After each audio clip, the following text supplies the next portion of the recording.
آج نبی پاک صلی اللہ علیہ وسلم اور ایک اونٹ کا واقعہ آپ کے سامنے پیش کیا جائے گا۔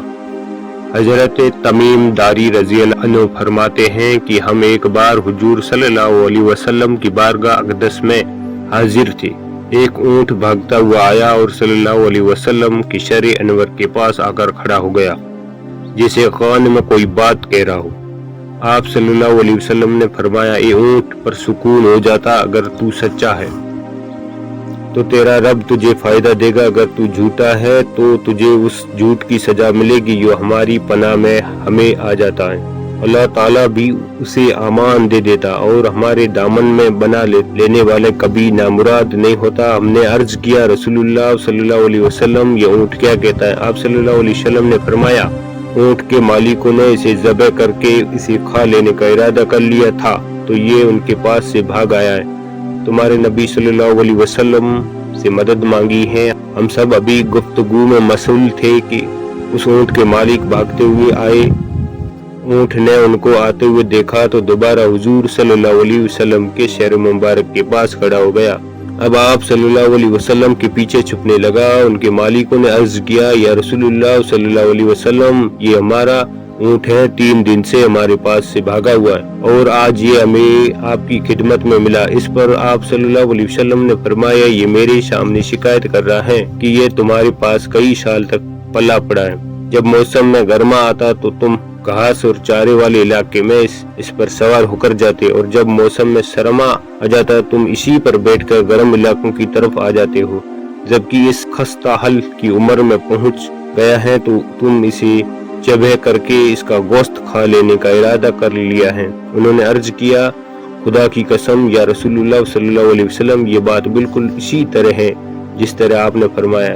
اس پر حضور صلی اللہ علیہ وسلم نے فرمایا، اے اچھے خدمت گزار کی اس کے مالکوں کی طرف سے کیا یہی سزا ہوتی ہے؟ وہ عرض گزار ہوئی، یا رسول اللہ صلی اللہ علیہ وسلم، اب ہم نہ اسے بیچیں گے اور نہ ہی اسے ذبح کریں گے۔ اس کے بعد آپ صلی اللہ علیہ وسلم نے اس اونٹ کو کچھ درہم میں خرید لیا اور فرمایا، اے اونٹ جا، تو اللہ تعالیٰ کی رضا کی خاطر تو آزاد ہے۔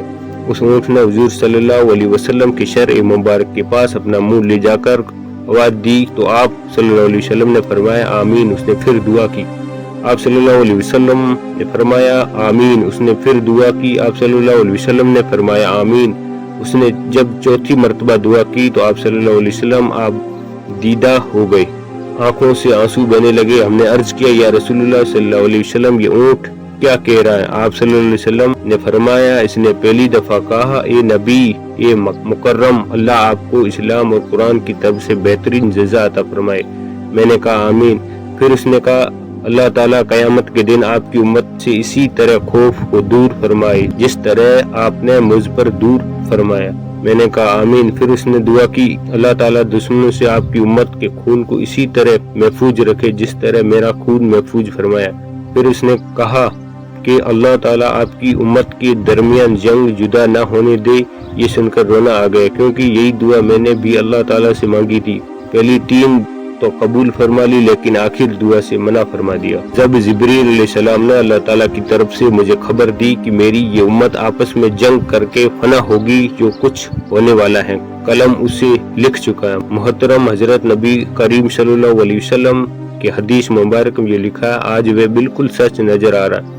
آج کے دور پر نظر دوڑائے تو ہمیں دیکھتے ہیں کہ مسلمان کسی طرح ایک دوسرے کے خون کے پیاسے ہیں، ایک دوسرے کو کس طرح قتل کرنے کو تیار ہیں، فرقہ واریت کے نام پر ایک دوسرے کی جان کے دشمن بنے ہوئے۔ جتنا نقصان مسلمان کا کیا ہے اتنا شاید کافروں نے مسلمان کا نہیں کیا ہے۔